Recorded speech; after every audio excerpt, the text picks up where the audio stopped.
मैं धारक को फला रुपए अदा करने का वचन देता हूँ। देश की करेंसी का कोई भी नोट उठाइए, वहां पर आरबीआई के गवर्नर का ये वचन आपको आसानी से मिल जाएगा। ये एक वादा है जो कहता है कि उस नोट को उठाने वाला मालिक उस पर छपे हुए मूल्य का भी हकदार है। आरबीआई गवर्नर का ये वचन भारतीय मुद्रा में लोगों का भरोसा बढ़ाने के लिए है। देश में, विदेश में चीजें लेकिन थोड़ी सी उलट हैं। वहां के लोगों का रुपए के प्रति भरोसा थोड़ा घट रहा है, जिस वजह से रुपए के मूल्य में गिरावट दर्ज की जा रही है। इसका मतलब ये कतई नहीं है कि नोट पर जो अंकित मूल्य है उसका मूल्य घट रहा है। मतलब आपको 10 रुपए के नोट पर 10 रुपए का सामान मिलता रहेगा और 100 रुपए के नोट पर 100 रुपए का सामान मिलता रहेगा। हम कह रहे हैं कि मार्केट में रुपए की साख गिर रही है। $1 के मुकाबले पहले से ज्यादा रुपए मिल रहे हैं। आज के खर्चा पानी में हम रुपए की इस गिरावट के पीछे की कहानी और भविष्य की संभावनाओं को समझेंगे। नमस्ते, मेरा नाम है श्रुति और आप देख रहे हैं लल्लन टॉप का डेली फाइनेंशियल बुलेटिन खर्चा पानी। ये ऐसे नहीं होता मित्रों। मैं शासन में बैठा हूं, मुझे मालूम है इस प्रकार से रुपया इतनी तेजी से गिर नहीं सकता। अरे ये नेपाल का रुपया नहीं गिरता है, बांग्लादेश की करेंसी नहीं गिरती है, पाकिस्तान की करेंसी नहीं गिरती, श्रीलंका की करेंसी नहीं गिरती। क्या कारण है हिंदुस्तान का रुपया पतला होता जा रहा है? ये जवाब देना पड़ेगा आपको। देश आपसे जवाब मांग रहा है। नरेंद्र मोदी तब देश के प्रधानमंत्री नहीं हुआ करते थे जब उन्होंने ये बयान दिया था। तब वो गुजरात के मुख्यमंत्री थे। साल 2014 में प्रधानमंत्री बने और कहानी आगे बढ़ी। और साल 2025 में क्या है रुपए का ताज़ा हाल? तारीख 1 सितंबर 2025, हफ्ते का पहला कारोबारी दिन। आज अमेरिकी डॉलर के मुकाबले रुपया 88.18 रुपए पर खुला और फिर गिरते हुए 88.26 प्रति डॉलर के निचले स्तर पर पहुंच गया। देश ने ऐसा ही कुछ कम बीते हफ्ते भी देखा था जब रुपए ने सबसे अधिक गोता लगाया था और 88 के पार पहुंच गया था। लेकिन 1 सितंबर को जो हुआ वो तो शुरुआत भर थी। कारोबार शुरू होने के कुछ समय बाद दोपहर 1 से 2 बजे के बीच रुपया 88.33 पर आ गया था। अमेरिकी डॉलर के बरक्स भारतीय रुपए का ये ऑल टाइम लो लेवल साबित हुआ। और जब दिन का कारोबार खत्म हुआ तो $1 के मुकाबले 88 रुपए 19 पैसे का आंकड़ा तय हो गया। वाजिब चिंताएं सामने आई। क्या आने वाले दिनों में रुपए 89 के पार चला जाएगा? क्या 90 के पार चला जाएगा? क्या 100 तक भी जा सकता है? हमें नहीं पता। लेकिन अचानक से ऐसा हुआ क्यों, इस पर हम बात करते हैं। मोटा माटी कारण तो आप जानते ही होंगे, ट्रम्प का टैरिफ। लेकिन इसको थोड़ा तोड़कर देखते हैं और थोड़ा सा अच्छे से समझने की कोशिश करते हैं। जानकार कहते हैं कि अगर भारत पर लगाया गया 50% टैरिफ 1 साल तक लागू रहेगा तो इसमें भारत की जीडीपी ग्रोथ में कम से कम 0.6 से 0.8% की कमी आ सकती है। जीडीपी यानी देश में एक तय सीमा में कुल मिलाकर कितना प्रोडक्शन होता है, कितना उत्पादन होता है, उसमें देश की हर एक चीज़ शामिल होती है, जैसे माचिस की तीली से लेकर जहाज़ के तेल तक, ब्याज तक, टैक्स, A to Z, मतलब सब कुछ जीडीपी।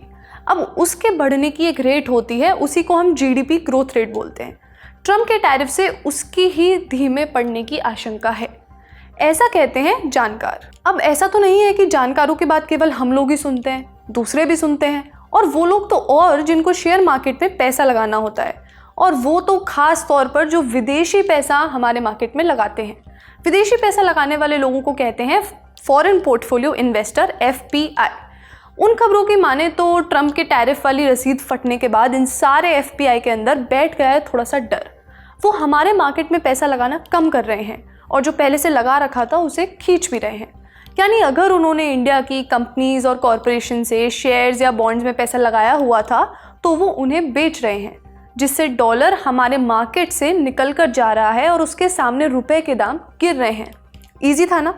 इकोनॉमिक टाइम्स की रिपोर्ट के मुताबिक अगस्त 2025 में FPI ने भारतीय इक्विटी मार्केट से लगभग $4 अरब, हाँ जी, $4 अरब निकाल लिए। साल 2022 के बाद FPI की ये सबसे बड़ी एग्जिट थी।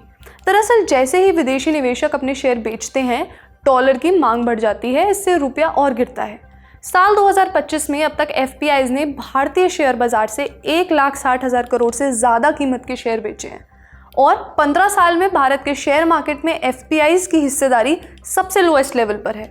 अखबार मनी कंट्रोल से बातचीत में LKP सिक्योरिटीज़ के वाइस प्रेसिडेंट जतीन त्रिवेदी कहते हैं कि भारतीय उत्पादों पर अमेरिकी टैरिफ लागू होने के बाद दबाव थोड़ा सा बढ़ गया है।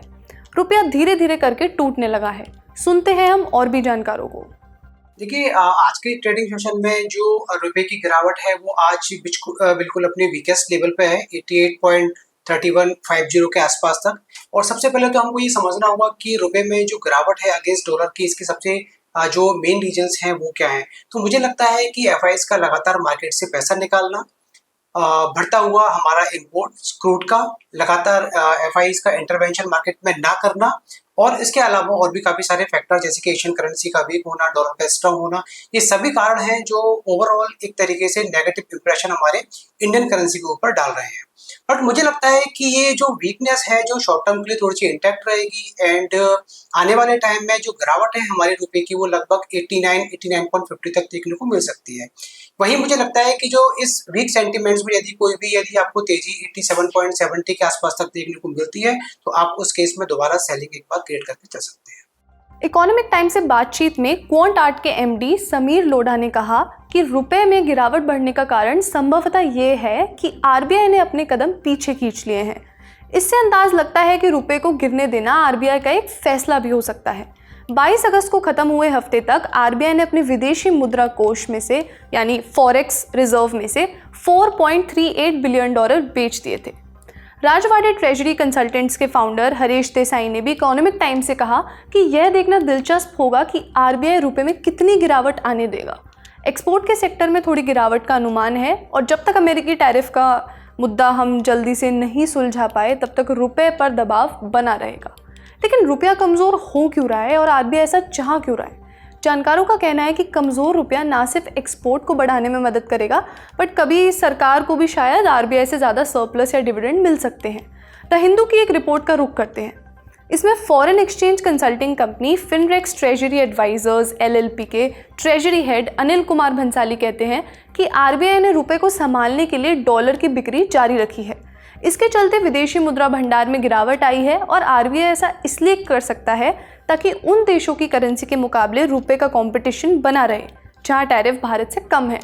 रुपया नीचे गिरने से क्या होता है? जो कारोबारी विदेश से सामान खरीदते हैं उनकी लागत बढ़ेगी यानी कॉस्ट, और डॉलर में कर्ज लेने वालों की चुकौती लागत भी बढ़ेगी।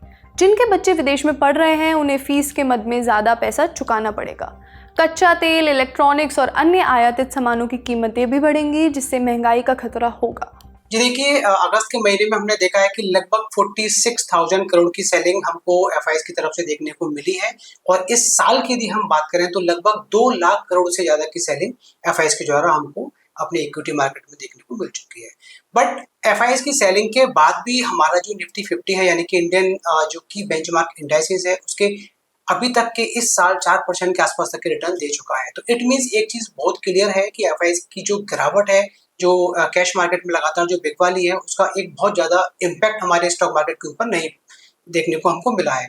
यस, ये बहुत इंपॉर्टेंट है कि एफआईज की जो गिरावट है एक वीक सेंटिमेंट को इंड्यूस करती है, बट ये भी एक कहना होगा कि ये इकलौता एक रीजन नहीं होता है जिसकी वजह से मार्केट में हमको गिरावट देखने को मिलती है। हमारे डोमेस्टिक स्ट्रॉन्ग फंडामेंटल, जैसे कि हमने रिसेंटली देखा कि इंडिया की जीडीपी है जो 7.8% से ग्रो की है। इसके अलावा जीएसटी का ओवरऑल आने वाले टाइम में ये एक सपोर्टिव फैक्टर्स हैं जो भारतीय मार्केट को स्थिरता प्रदान करेंगे।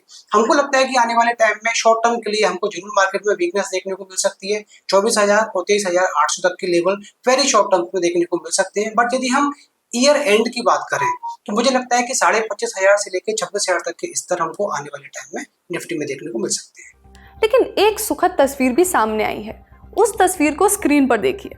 भारत के प्रधानमंत्री Narendra Modi Shanghai Cooperation Organisation यानी एससीओ के शिखर सम्मेलन में हिस्सा लेने चीन गए थे। मुलाकात हुई रशियन प्रेसिडेंट व्लादिमीर पुतिन से और चाइनीज प्रेसिडेंट शी जिनपिंग से। भारत ने देखी है एक उम्मीद, दुनिया ने देखा है आरआईसी के गठजोड़ की संभावना और ट्रंप ने देखी है ट्रुथ सोशल की लॉगिन स्क्रीन। ये था आज का खर्चा पानी। अपना ध्यान रखिए और देखते रहिए द ललित। शुक्रिया।